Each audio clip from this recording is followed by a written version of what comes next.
In this video, I'm going to show you how you can respec your build and your stats so that you can try out new weapons, maybe become a mage, or even go into that greatsword that you've always wanted to try.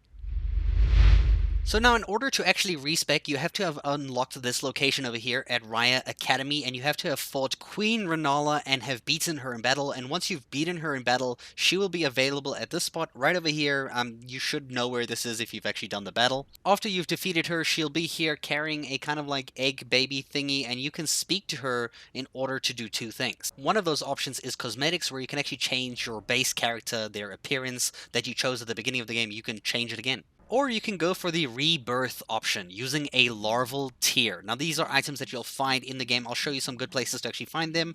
They are a little bit rare, but there are a few that you can find throughout the world to do this. And when you do this, it basically resets your character as if you just started. Of course, it doesn't change your class, so I still have my Vagabond stats that I started out with. Now what you can do here is assign your attribute points. Like I'm starting at level 9, and I can assign all the levels that I've had up until this point to have whatever stats that I want with all the levels that I've accumulated thus far. One tip though is I would recommend not going over 50 for any stat in particular, because it kind of gets wasted and it starts to cost like 3 stat points to get the same buff or increase that you would have had from like level 48 to 49.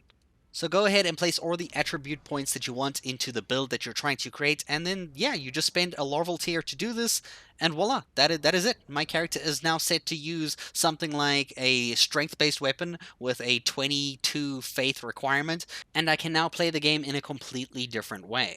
At this point, you might be asking, where do you get larval tears? Now, I found a bunch of them, or like 3 of them, at Nokron City. So as you progress through this area, I found a bunch of them just lying around. If you haven't done Nokron City yet, you have to beat General Radon and then come to this area on the map over here. It's in the beginning zone. You'll kind of like spiral down some rocks here, and you'll end up at Nokron City. And then you'll progress through this area, and you will find these larval tears throughout this area. There are also supposedly some hidden within the main world itself. I don't really remember finding any of these, but you can see here I'm using a map that I've also linked in the description below that you can use to try find larval tears at these locations in particular. But overall, that is how you can respec your stats and change your build completely in Elden Ring. I hope you guys enjoyed this video, and thank you so much for watching.